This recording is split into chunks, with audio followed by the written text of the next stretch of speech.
Anyone who's listening. I think we're live now. Sam will be joining me shortly. Neil Samworth from Yorkshire, England, former prison guard at HMP Strangeways, Her Majesty's Prison. I hate to say Her Majesty's, but that's what it stands for. And we're going to be talking a bit about some British slang and Sam's new podcast that he's got coming in the works.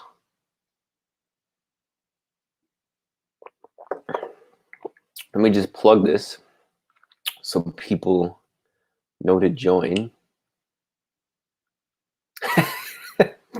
The thumbnail is me drinking my Rockstar. That's funny. The thumbnail is me drinking. Okay, let's share this. Hello, Carol. Thanks for joining. I plug this on Twitter.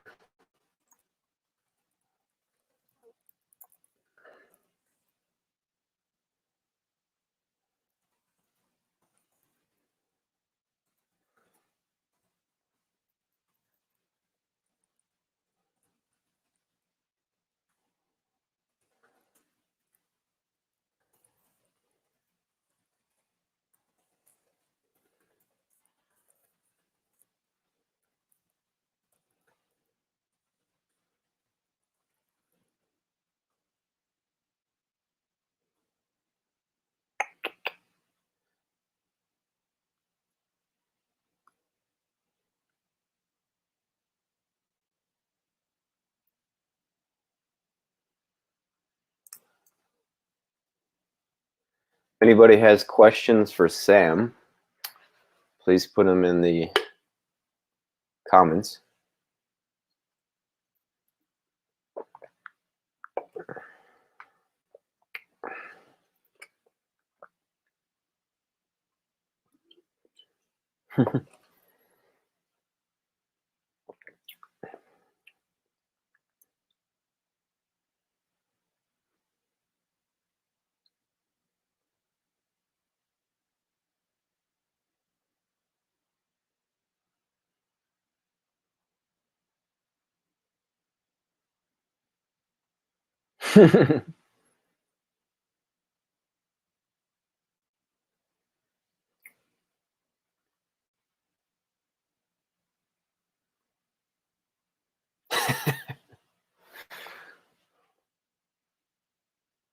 Hey, sweetie, why don't you bring that juicy ass over here and hop in Daddy's new whip?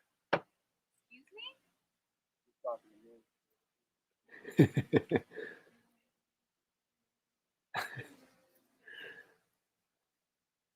Oh, we got two people in the house. No, I'm not drinking Red Bull. I'm actually drinking Rockstar Pure Zero, no sugar, Mandarin Orange. I really like orange drinks, which is interesting because when I was a child, I didn't at all.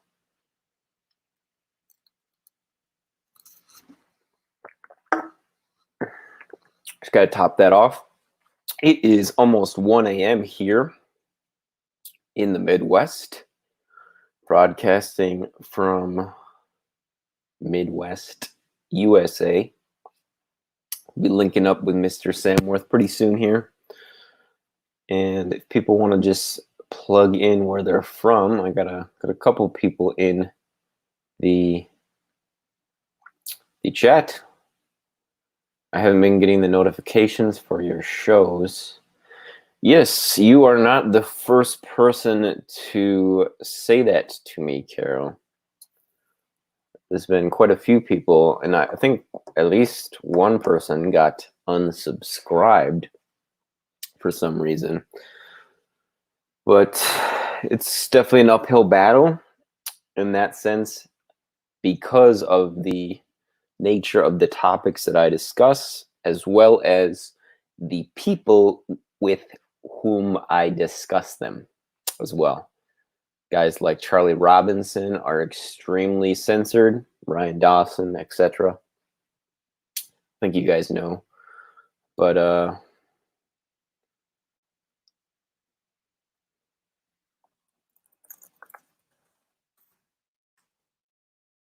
yeah, it's unfortunate. I'm glad to be back up and broadcasting live again. I actually had missed it. The reason I've been doing pre-recordings, excuse me, is because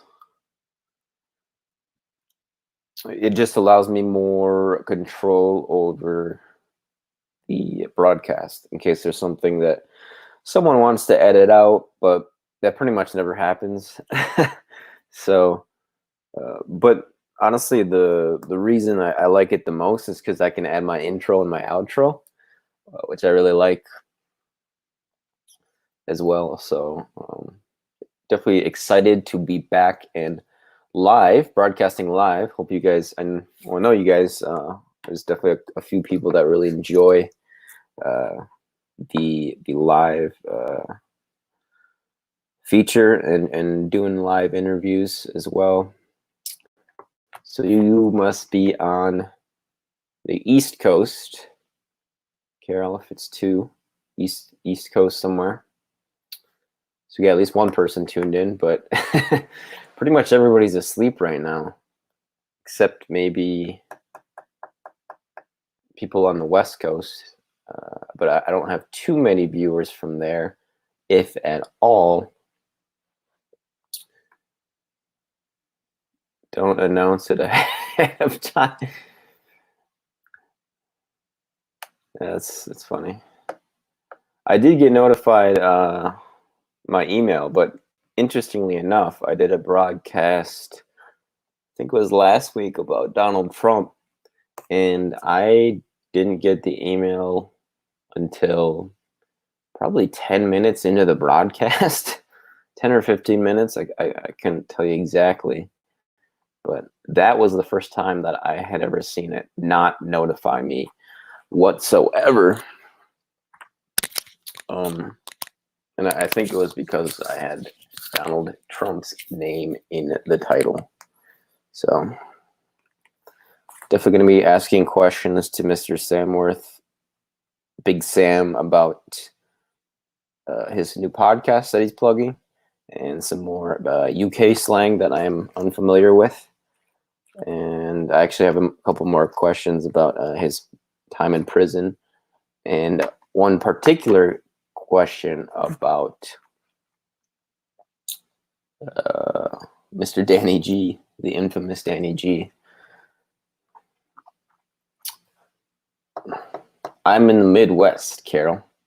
You're in Jersey, and I'm pleased to be joined by Mr. Sam Samworth. Big Sam, how you doing, sir? Good. How are you, mate? I'm good, man. Just broadcasting here, 1 a.m. in the Midwest. Wide awake. I slept quite a bit today. Just as it were, it wasn't really planned, but it worked out well like that. I've been quite a night owl recently.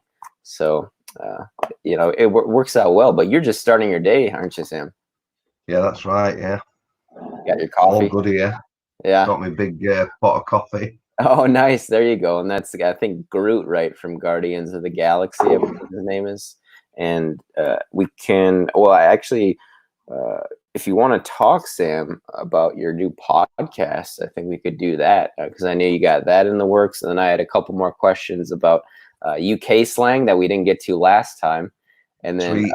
A guy in your book who pretty much shares a name with me. It's spelled quite a little differently, though. ADZ, right? Isn't that how it's spelled? He was like towards the end of the book. Yeah. Yeah. I might be using an alias.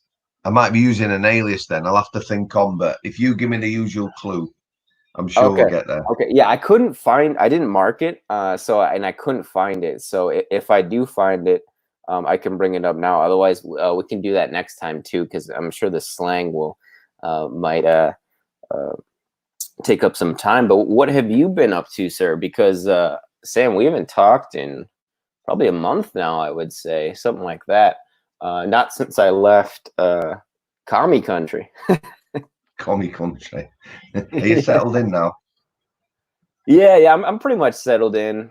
Yeah, definitely happy to be back in the Midwest. I am not sure if I'm going to stay exactly where I'm at right now. I'm actually with my brother, Oh and yeah. it worked out because he actually had an open room, so that was nice. But I may move actually closer to some family, a little more east, but still in the state. And I'm actually going to check out those places, apartments, sometime next week. So, So where exactly are you now, man? I'm in Wisconsin. So how far away from where you were based before are you? You're in Portland, weren't you? I was in Eugene, which was I think 6 hours from Seattle by train. Yeah. So probably 4 hours from Portland or so. Carol was in the building saying hi, and Yo. I Hi. actually took a plane back, Sam, and it was pretty much like what was it, like 2/3 empty? I would say about at least half empty, and Really? that was from, what was that from? So Salt Lake International to uh, Minneapolis. So that was interesting, and Was everyone wearing masks? yeah, it was quite strict actually, and it was more strict on the flight itself, it seemed, than in the airport. But they did allow you to take it off, of course, to eat and drink and such. But yeah, pretty much everyone was wearing a mask in the airport itself, and I was wearing my mask as well. So yeah, I don't even know about this whole.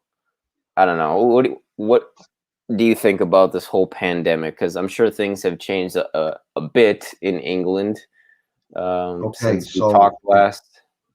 if you look at our life, we haven't changed at all. Obviously, they've lifted restrictions over here now. You can actually go to bars and pubs. I don't know what your bars and pubs are like. Ours now, you sit at a table, you've got your social distancing, and a lot of it is waitress service. So you go in the pub, sit down or sit outside, and they're actually bringing the drinks to you. A lot of places have sort of got, you know, big squares or circles round the tables for you to stay in, so you've got your proper social distancing. Bars and restaurants are opening. I mean, the restaurant side, I'm sure that's pretty much the same. But for me, we're doing nothing different. Online groceries, I go to the farm shop, like I say, and I go to the butchers, and that's it. So I haven't been in a supermarket now for 4 months. We're getting out more, having a drive to places and that, but That's nice. not going places. We haven't been to the beach or anything like that. Yeah. Apparently, people are just, masses and masses of people. So we're still sort of staying pretty much as we were, because obviously with Amy being frontline and that, we don't want to like put her at risk, or the people, the residents she looks after. There's, for me, the next 6 weeks, possibly, maybe they're going to lift it much more. They're going to have to now, because a lot of businesses now, although they've been patient, they're flat on their ass. So Yeah. they need to get the country up and running again. Yeah, I agree. And I think I was speaking with my brother today, actually. We went out to eat at Culver's, which is this place. Well, he got Chipotle, but I got Culver's, which is like a Midwest, I think principally Wisconsin burger joint. And it's very good. Better than In-N-Out, I would say, which it's like a classic California burger joint as well. And everybody always raves about In-N-Out, but I think Culver's is better. But yeah, we were talking about the pandemic, and I was just saying to him that I think we have to get back up and running, sooner As rather soon than as, later. Yeah, as yeah, I soon as, agree. Yeah, and you know, I was making the point to them, like, are we just gonna do this forever? Like we have to go back at some point, right? well, your conspiracy theorists and that are sort of saying, they've got everyone to stay at home. They've got everyone wearing masks. Next thing everyone's going to be chipped, or you don't get in places or go places or whatever. I don't know me, mate. I just know that for everyone's mental health, the economy and everything else, they need to just like get going.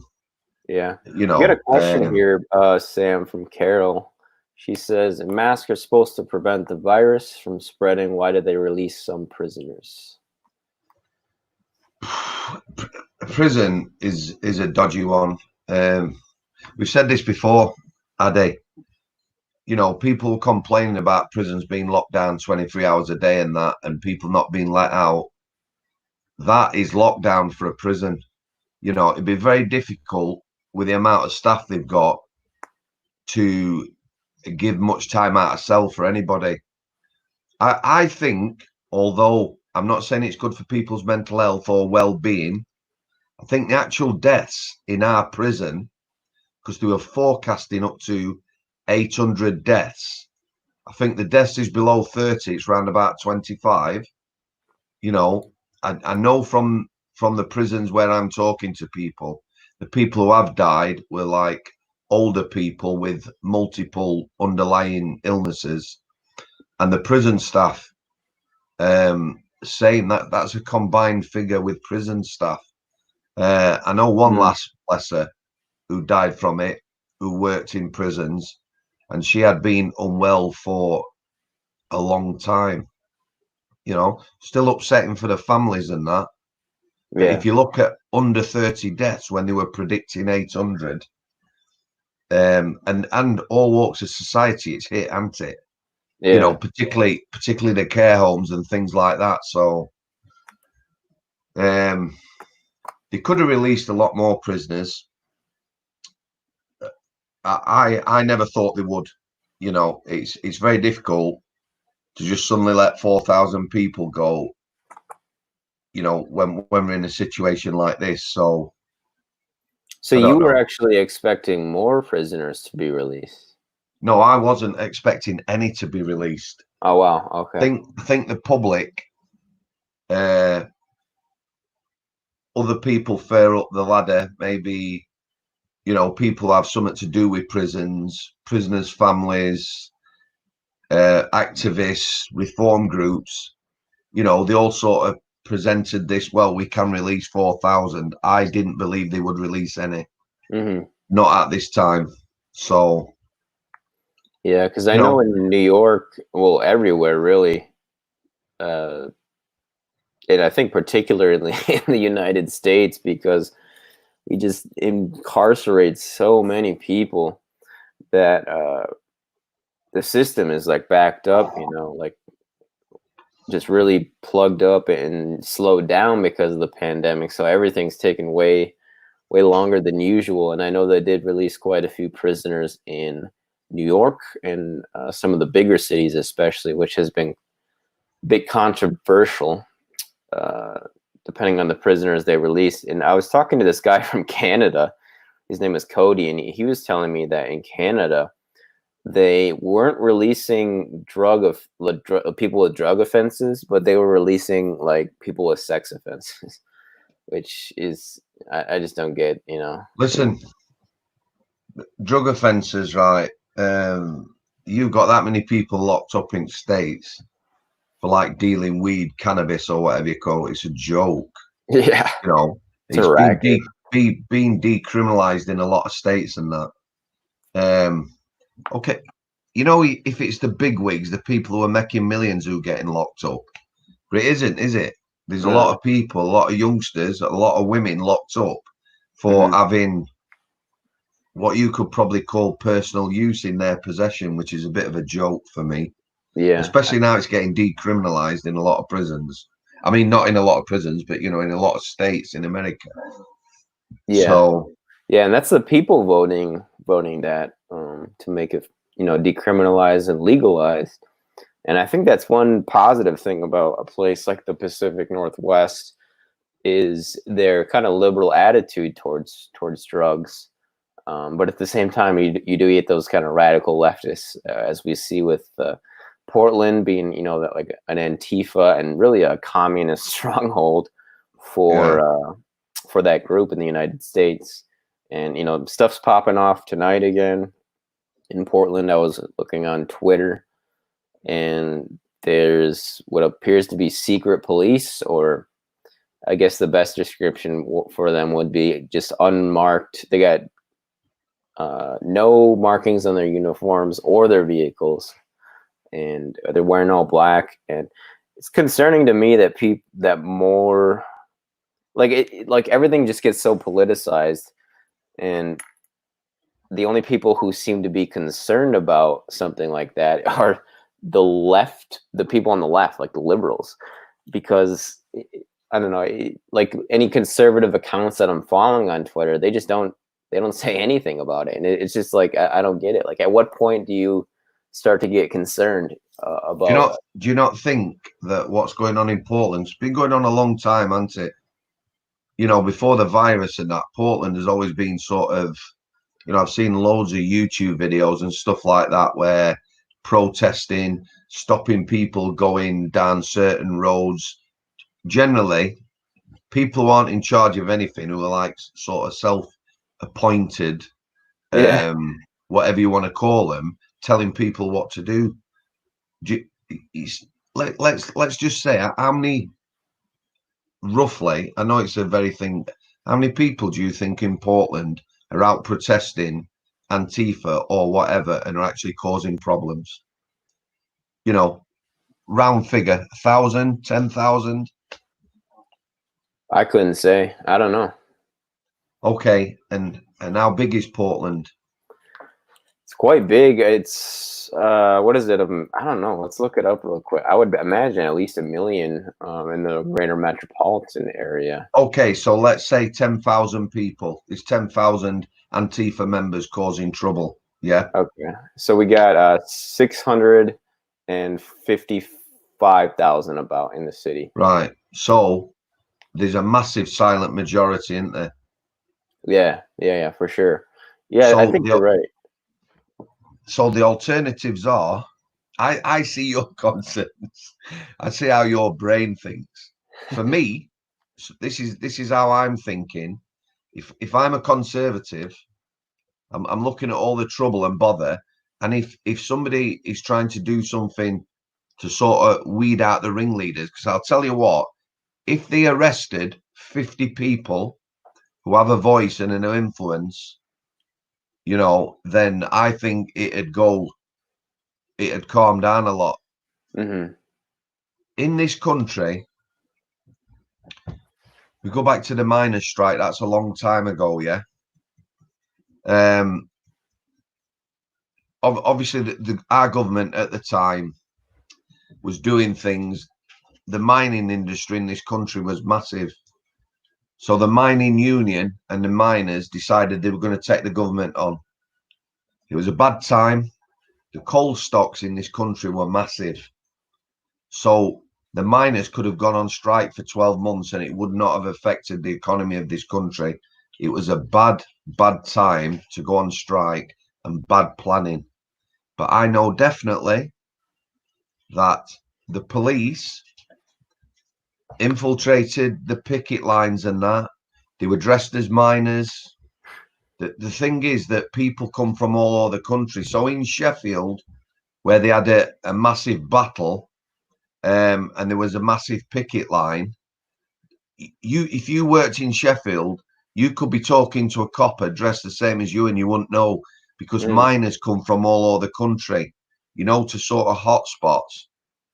But I know people that were involved, and what they were doing, they were watching the picket lines, they were seeing who the voices were, and then they were picking them out later. Not necessarily there. They find out who somebody was and follow them home in the car, and they'd be getting nicked and that and taking them off the picket lines. So you know yourself, this mob mentality. You take away some of the people who are sort of leading it or whatever. It's like in prison. I told you about that instance where we had sort of 10 officers with the batons out, maybe another 30 officers stood back who hadn't drawn the batons, and 70 prisoners kicking off. So there's 10 of us who were going to have a fight. There was maybe 15 prisoners. Yeah. The three main instigators were removed from that wing, and the next day it was a different wing just by removing them three people. So yeah, that's what they need to be doing for me in America. The people at the top of these groups, because there'll be people like myself. You imagine, well, like you how many gun sales have been in America? It's ridiculous, isn't there? Yeah, it's a record year for gun sales. And there you most go. of them are first-time owners, I think. So people are not, they're going to lose the tolerance. If you can't live your life normally, or you're fearful of your property or your business or people coming into the suburbs or whatever, then, it's it needs quashing. It just seems to be going on too long. Yeah, I don't know. It seems like they're deliberately letting it kind of play out for one Somebody reason is. or Who? another. Is it the Yeah, mayors? that's the question. Yeah. It's the governors and the mayors, isn't it? It's like they're almost passive. Yeah, and there's definitely not cooperation between the state and the feds right now. And I think Carol's speaking to that as well. She's saying the AG is suing federal agencies for violating the protesters' civil rights.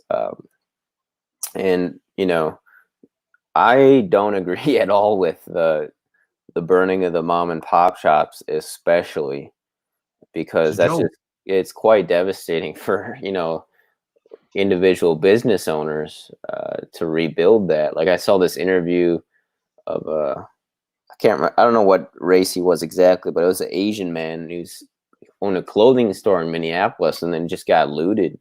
And so he basically he can't, he said he's not going to go back into business. He has to do something else. But at the same time, I don't agree with unmarked secret police as well. I mean, and that's the thing too is, I have a nuanced opinion about this, but no one else really does, it seems. I mean, I think you do, Sam, too, and certain people do, but it's certainly a minority. Like, it just seems like if you're right, you back the blue, so to speak, and if you're left, you just want to defund the police, which, obviously we need police, but I mean, the police have become completely militarized in this country, and I mean, they protect one class, and that's the upper class. They don't care about anybody in the lower classes, and the middle classes disappearing, more quickly by the day, it seems. But certainly over the last decade or 20 years, it's decreased as well. So, it's a very multi-layered issue, certainly, and it's kind of interesting. I mean, and disappointing, really. There's this guy I follow on Instagram. He's a former Green Beret. Do you know what a Green Beret is, Sam? Yeah. And he's retired now, and he was a guy I looked up to him in the sense that I tried to learn from him. And he usually, as far as I could see, he never really posted about politics. But then he posted this one thing on his story about a particular instance. I can't remember where it was. It's down south somewhere, but the guy who got shot did have a gun, and he picked it up and got shot by the police.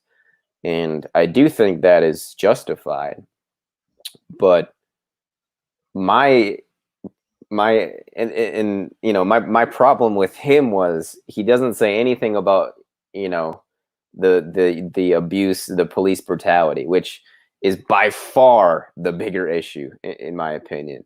And yes, there are people who see all police actions as bad, but I mean, you can't tell me that they're good more often than they're not. And so I pointed this out to him, and he just like came at me. Like he called me a child and just, threw ad hominem attacks at me. And I was shocked. I was like, wow, this Green Beret just loses his emotions, loses control of his emotions.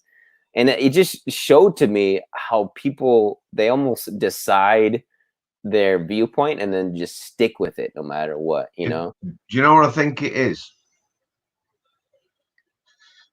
Like, you see in social media and that, when they are posting things, real videos, but they're posting them on Twitter and that, and people are commenting. So me, I can watch 10 videos, yeah? 5 of them, I can watch them myself, not listen to what anyone else is saying and think, yeah, those guys acted in a proper way there. Mm-hmm. There was another shooting the other day that I watched. So basically, he's got a gun and he fires at a cop's head and he gets shot. And you're thinking, bang to rights. End of the day, someone's shooting at you, and you get shot and killed. And then there's other ones where you think not so much. So within me, I'm not for police or I'm not for this. However, I can see both sides of it. I would imagine your man, your Green Beret, will be extremely patriotic, and yeah, definitely. I think a lot of people like that will be running out of patience with the fact that people, there's like all this lawlessness and it's not getting quashed. I tell you what, I won't want to be American policeman for the world, me now, because there's that many firearms. I remember seeing a cop who'd been a New York cop for 30 years, yeah. He had, in 30 years, he'd shot 2 people who hadn't died. The times he'd been shot at were, but basically said in 30 years, he'd actually taken his gun out something like, less than 50 times and fired it, a handful of times. Now they're all going to be twitchy. I'll tell you what, there's that many guns and the situations and stuff like that. I bet everyone is on edge. Yeah, I mean, in fact, I bet the public is on edge. Yeah, would you not be? I mean, yeah, I'm gonna buy a gun as soon as I can, Sam. I'm gonna get an AR and I'm gonna get handgun and I'm gonna get training and I'm gonna get my conceal and carry permit. I have to, Sam. If I want to live in the United States, I mean, if I'm gonna leave, then obviously I don't need a weapon. But like, and the thing that it's like, who started this? Did they start it, or did the citizens started? It's not like the citizens started shooting at police willy-nilly. They're the ones that are summarily executing people. And look, I understand there are situations where it's justified, like I mentioned, that one, or the video that you saw, but that is by far the minority. And that was my issue with this Green Beret guy. And he points out the one instance that he can find on social media where it was justified, and I agreed with that. But he doesn't point out any of the other ones. And I think if you put all your opinions on social media, I think you have an obligation, an ethical obligation to to have a nuanced and intelligent look at both sides. And then he was trying to tell me that he's not white. And I think it's because his mom is Asian, but this guy, you look at him and it's a white guy. Like, you won't look at him and say, oh yeah, his mom is is Asian. So, it's just absurd, the argument he's trying to make. But I don't know. It shows to me that, I mean, I don't know. I used to kind of hide my opinions and I'll just say I used to kind of hide my intelligence just to not make people feel threatened. But now that I've, began broadcasting, I just don't care anymore. And I've realized that, wow, I don't want to toot my own horn per se, but I think I'm better at looking at nuances in arguments than a lot of people are. And I don't know if that's a function of intelligence or it's just a function of practice. like practicing rational thinking. But if this Green Beret, who's obviously, I mean, you have to be smart to be in special forces, you know, they're not dumbasses and they're not geniuses either, obviously, as shown by this thing. And I was just like, wow, that guy is completely dogmatic. Like, you know, and I understand, and it just shows, like, I think the brainwashing that to a certain extent in the armed forces, which, you know, it's just unfortunate that, that it's that way. But yeah, I mean, I'm gonna buy a weapon as soon as I can. And what I don't like either is that they can come in and kill you in your house, and they won't get in trouble. And I can't defend myself if they come, like a cop comes in, like my door is like right there. Cop comes in, starts shooting at me. I can't defend myself, or I'll go to jail. And that is ridiculous. That is just bullshit, in my opinion. And I mean, like, what do I do? What do I, you know, it's like a catch, it's a lose-lose situation. I could get a gun and stay strapped all the time, right? But even if I use it on police, you know, I'm going to go to jail, right? Unless I use it on other civilians. They're just completely above the law. What do you think to our old friends? Because you know what I think, the press have got a part to play in this continuing rioting, and for me in this country, yeah, the press are reaching an all-time low now. Yeah. You know, they're on about defunding the BBC. There's nobody I know who is a fan of the BBC. They've gone way political. They're supposed to be a neutral. You know, they're paid for by, we all buy TV licenses in this country, which funds them. The press in this country they're just dogs for me. I'll never buy another paper, watch a news channel or anything. You know, they can all go under, reports can go under or whatever, because you know, you've got to have, like you say, you've got to have your own ethics and things like that. And how they're reporting things in this country, similar to what they do over there. I don't know whether you see, we'll just use this as an example. We'll not get into it. I can't even say a name properly. Have you seen this terrorist who joined ISIS? I think it's Shamima Begum or whatever, right? So there's an issue about her human rights. Yeah, she went and joined ISIS. This film of her in ISIS camps, you know, abusing people or whatever. And then because ISIS has been disbanded, she wanted to come back to this country. Oh, so, I heard about this. Yeah. Right. So it's still up in the air in this, because it's been ruled she can come back by the courts, but they're now saying that the courts don't have that decision. This is a government and a security decision, yeah. But when you look at it, how the press are reporting it, it's not whatever her name is who joined ISIS or whatever. It's the schoolgirl from Blackburn or wherever she come from. That is how they're calling her, the schoolgirl from Blackburn or wherever she was from. You know, instead of saying the ISIS bride or whatever, you know. Yeah. It's ridiculous. You know, it's like. Why do you think that is, Sam? The dogs, you know, I don't, it's beyond political correctness. It absolutely drives me insane. We've got a big problem in this country with grooming gangs, yeah? Yeah. So they have a group of individuals who've all been caught and all got prison sentences. And instead of naming them as, you know, a particular ethnicity and a grooming gang, they'll say like restaurant workers sexually assault child, you know, not, you know, it Pakistani grooming gang, Pakistani, Muslim, whatever, grooming gang, rape white child. It's restaurant workers sexually assault girl. Yeah, it's just. So you don't think, Sam, that it has to do with, because that woman, the schoolgirl, what race was she? White. She was white. Okay. So do you think it has I mean, why do you think that is? Why do you think they described her as a schoolgirl, and why do you think they describe these other guys as restaurant workers? Because I was going to ask you if you think it was a gender thing. Like, for example, say if Shamima Begum, I think that's how you say it. What if she was a man?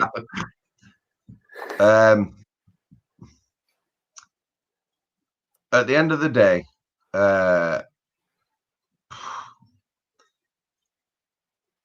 what'll happen, I think, if she comes back to this country, it's going to cost the public a lot of money for a long time, and she'll probably live a very comfortable lifestyle because she'll be protected. I think that's what'll happen. That is ridiculous. To be given a new identity. She may never have to work or anything like that. Oh my god! She may well. That's high treason. Well, this is the whole point, isn't it? But again, whatever my opinion is on whether she should come back or not, it's how these things are portrayed in our press. I'll tell you what, if I got a backer, a billionaire, and I wanted to set up a business in this country and for it to flourish, I'd open my own news agency. And you know what you get? You get the truth. You get it as it is in black and white. So you would get X raped, Y, etc. They've been on this, whitewashing pushing around it, and all this political correctness and things like that. You would be told exactly how it is, so you could make your mind up. I just find it very. Go on. Your news. I watch all your news channels, right? And I can watch them now. They're horrendous. Yeah, you watch CNN, Fox, or which ones? Yeah, all of them. I watch them to say how they take things or portray things or whatever. Not for information, just to see, because now you can watch them and it's cringeworthy. You can take something somebody does and you know what they've done, and then it'd be like saying, yeah, I spoke with Samworth this morning. He's threatened to shoot me. He's going to come to the States. He's going to come to the States and beat me to death. And, and you look and you think, where have you got that from? But obviously there's still people who watch these separate news channels. Although a lot of them are they're leeching viewers, aren't they? A lot of them are just the viewing figures are coming down and down and down and down. You mentioned the BBC, Sam, and I think it was Miss Brees that tweeted it, and this was probably a month ago now. It was like at 50% approval rating, which I guess is tied for the lowest ever, and it might be even lower now, I guess, according to what you're saying, which is pretty crazy. And same here too, man. Like it was one of you guys' news networks, Sky News. They're dogs as well. They were in Oklahoma, and it's actually part of my my outro that I got for my roundtable. And we should do one where it's just a roundtable theme too, Sam, because I got my Across the Pond theme, which we go live, and I really enjoy it. But my outro is this Sky News guy reporting, this British dude, he's saying whatever, and then someone comes behind him with like a sign that says "fake news" and it's like crossed out. Just like on live TV.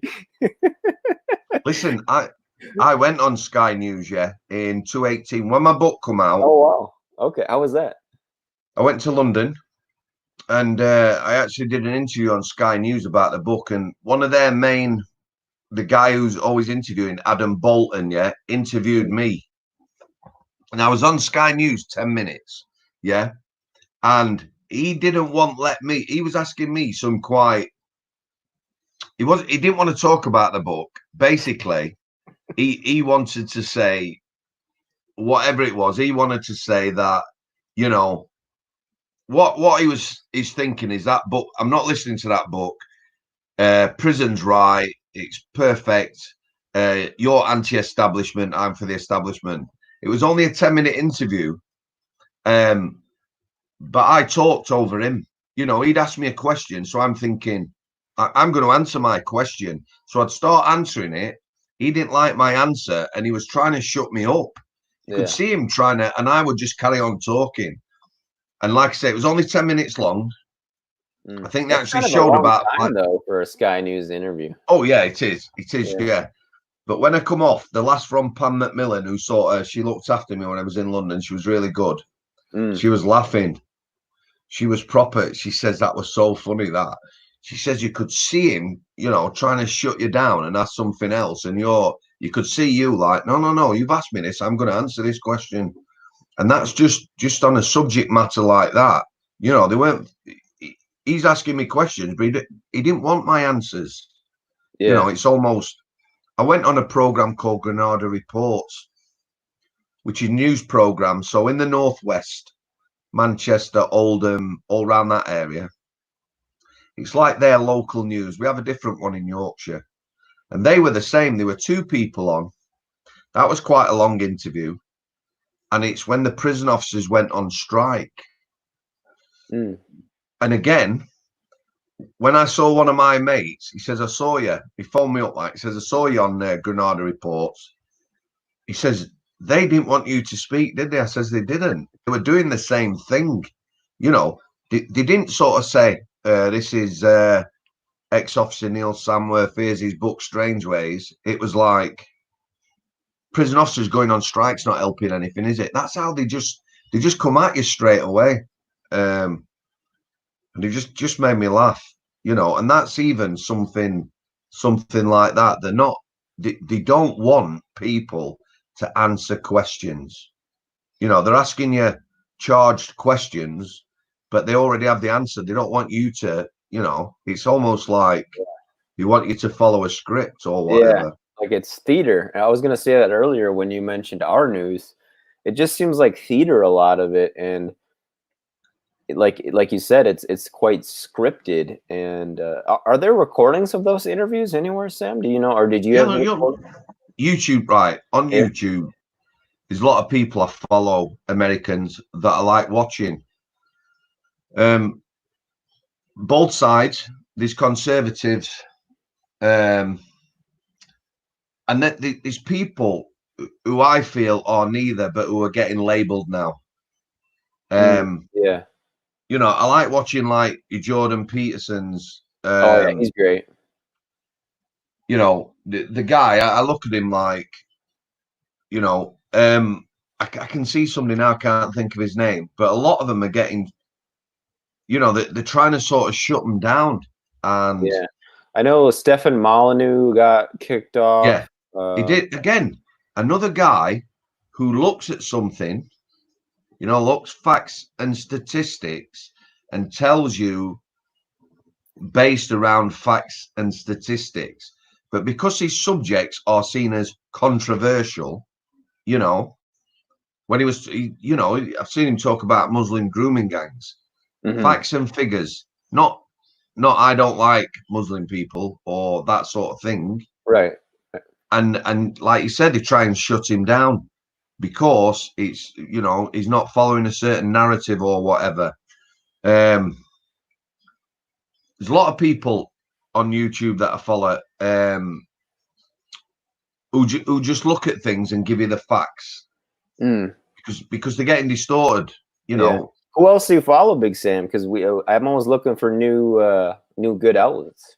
Do you know what? I'll have to write them all down. I'm having one of them blonde moments. No, I know what you mean. Yeah, like I'll do that with like music. Like people are like, "What do you like?" I'm like, I can't think of any music right now, but I you know, I got thousands of songs that I love. But yeah, just RT is a good one that I've actually been following a bit. They do have, you know, their own agenda because they are pretty big, but they are out of like kind of the big boys, like people with like 1 million followers or more. They seem to be the most accurate. But I think, like you said, like a guy like Jordan Peterson, and I actually got his book for was it Christmas or my birthday last year, which is a great gift from one of my family members. And like individuals, you know, it seems to be kind of the rising media, like individual reporters, seem to have a lot more trust. Independent reporters from people. You do have to work for it, of course. People aren't just going to give that to you, which I think is a testament to the fact that more and more people are becoming skeptical of any news source, right? And trying to find out, like, what's your agenda, Yeah, people are questioning it. What I find very difficult, having any sort of ethics or morals or integrity, how people day after day can go on some of these, like CNN, you see it's almost comedy. You know what they're reporting on, you know the facts, you know what was said, you know what went down, and you watch some guy like Don Lemon, straight-faced, telling you this didn't happen. Nobody said, and I'm watching. These people, are they brainwashed themselves? Are they mentally ill? I do not understand how they can actually call themselves newsreaders. Yeah. Is it a joke? Is you just taking the money and reading the script? Please explain it to me if you understand it at all. Yeah. I was thinking, well, I was going to say that same thing to you, Sam. I was just like, I don't understand how you can be that's like soulless or just have no ethics at all. Like, do you really all like? I don't even know how much money they make. Like, I would imagine Don Lemon makes probably 6 figures, but like, is that really worth? Yeah, like I cannot do that, man. Like, maybe for a bit, but after a while, I'd be like, damn, dude, I'm just screwing over everyone. Like, I'm just lying to everyone's faces, and it's just not patriotic. Do you know who's screwing over the most? Himself. Mm. Do you think the guys are happy? I don't think they'll be happy then. I honestly do not think any of them sort of newsreaders who have no ethics, morals, integrity, I don't think they'll be happy people. No matter how many books you throw at them, they're not going to be happy people. Yeah. It's they're fighting a losing battle, but there's that Yeah. many people sort of woke up to it now. Again, it's people power. If everybody in this country stopped buying newspapers and things like that, a lot of these news out, they just go down in the pan. And it needs something. It needs to defund the BBC. Yeah, I find that ridiculous, Sam, that you guys have to pay for that. Like, we don't have to pay for CNN, but you guys do, essentially. Oh, listen to this. Do you know there are people in prison for not paying a TV license? Yeah, it's mostly women, right? Mostly women don't pay for that, or the guys do, I'm sure, but old people. Oh my goodness. So we pay for my household. We buy a TV license. Mm-hmm. It might be around £170 a year. Yeah, I watch nothing on the BBC. I can't be doing with them at all. But every family or household, even prisons have to have a license, so that prisoners can have a TV. No, not when I was young, they used to have like documentaries and soaps, and our 2 main channels then were ITV and BBC. So Friday, Saturday night, they were competing with great shows on at the same time. Yeah. All that's gone. There's no truth out there anymore. Yeah, so it was I'm my hoping mom's favorite for the longest time. She kind of, I don't know, I feel like I think she wants to be British sometimes, but so she was a huge fan of the BBC. I should ask her about it now, because I don't know if she's been paying attention necessarily to the BBC recently, but yeah, I just been seeing that, and just like reporters like Sonia Poulton and Anna Brees, especially Miss Brees, it seems like she's had more at least a desire to have faith in the establishment, less so than definitely Sean or Sonia. But even now, right. she's like, you can tell she's just losing all trust, and just imploring for the establishment to listen to their readers, because she used to work for them. Right. Miss Breeze, we'll call her Miss Breeze, shall we?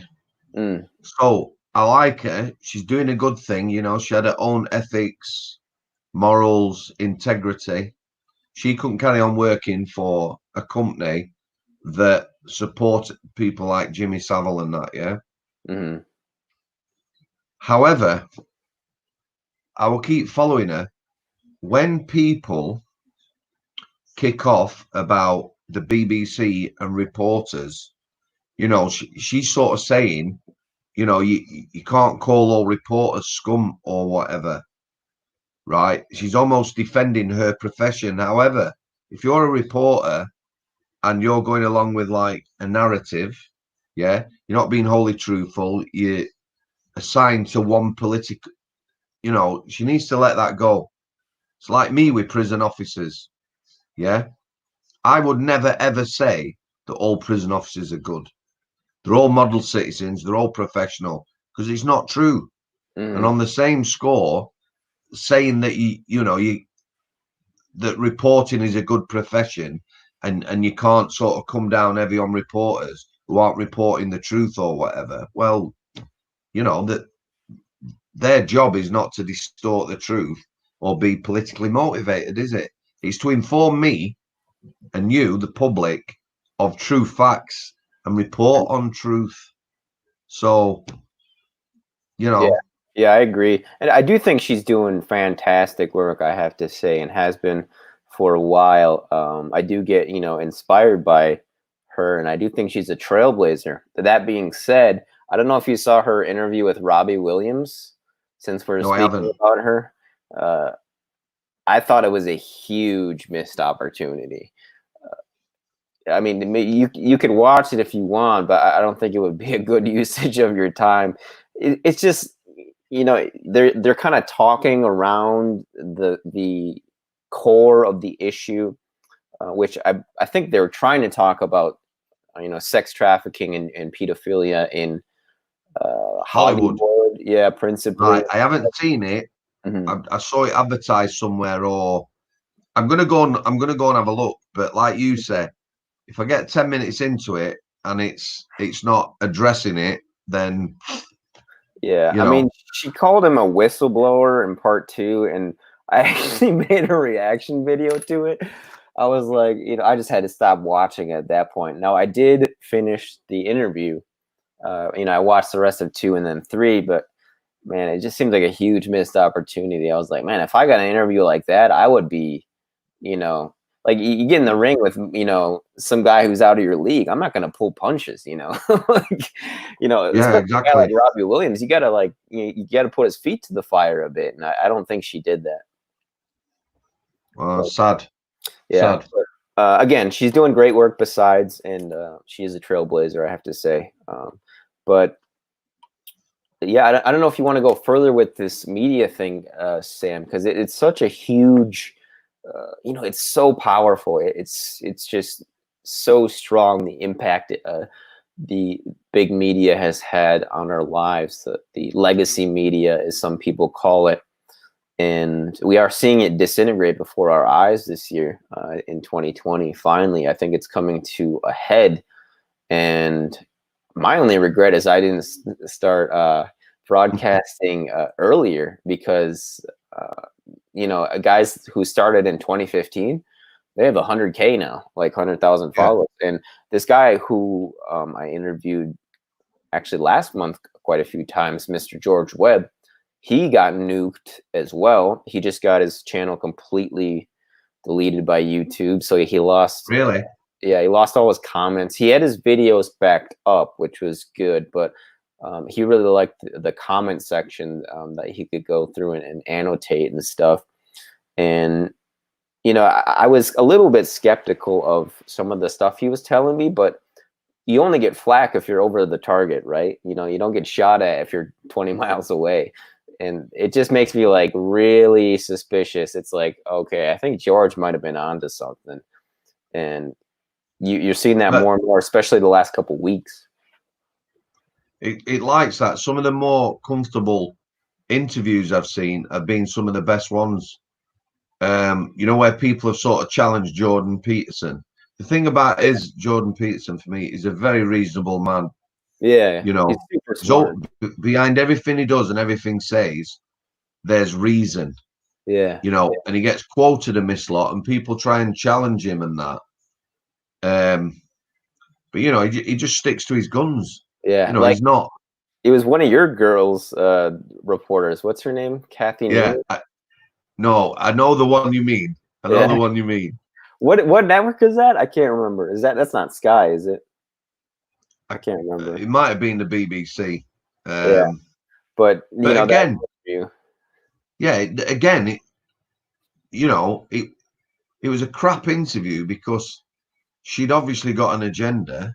She wasn't interested whether he was telling the truth. She wasn't interested in his points. It was just like trying to get one over him. But at the end of the day, you know, he's an intelligent guy, and he's not going to wear that, is he? Yeah, he's not going to have that. She was completely out of her league there, for sure. And it's just crazy because these people, they almost like bewitch themselves into thinking that they're making points, or they're just not listening. And I don't know, it just goes back to, like, you know, I think the ethics thing, but also just critical thinking too. I think is a skill that you can get better at. You know, it's not necessarily constrained to intelligence, right? I think people can have average intelligence and be very, very sharp critical thinkers. Yeah. I don't know what you think about that, Sam. I do. I tell you, are you up at this time a lot? Recently, yeah. Does this time work pretty great for you, Sam? Do you want to chat in the morning and we'll continue this? Sure, tomorrow. I've got quite a busy day, but Yeah. I'll have more time in the morning. You know, we can go on as long as you want. So let's start with critical thinking, and then try and find out the geezer you want to know about with the same name as you. Yeah, I'll find him. Yeah. And we'll talk about podcasting as well, eh? Okay, yeah, you got to plug your new podcast that you got in the works, Sam. I want to hear about that too. So definitely, mate. So it's same time tomorrow, then, boss. Is that right? Yeah, good to catch up. Adi Americano. All right, I'll see you in about 24 hours, Sam. Yeah, take it easy, dude. Cheers, brother. See you later. So this has been Across the Pond with Addy Ads and Sam Samworth. I hope you guys enjoyed our chat today. It wasn't planned. It almost never is. Even though I try to market it one way or another, Big Sam and myself, we usually just kind of go with the flow and see what we're kind of vibing with on that particular day as far as the topic. So I hope you guys enjoyed this episode of Across the Pond. Again, we'll be back tomorrow, same time, 7 a.m. London time, 1 a.m. Central time, 2 a.m. Eastern time, and what is that? 11 p.m. on the West Coast. So again, I hope you guys enjoy it. I want to get Mr. Wedger back on Across the Pond soon and see how he's doing. I know he's been working really hard, up early and going to bed late, fighting for his cause as well. So we'll see if we can get him on too sometime this month. Cheers. All the best. And to my UK folk, have a great day. To my Americans, have a good night sleep for those that are heading to bed soon. And until next time.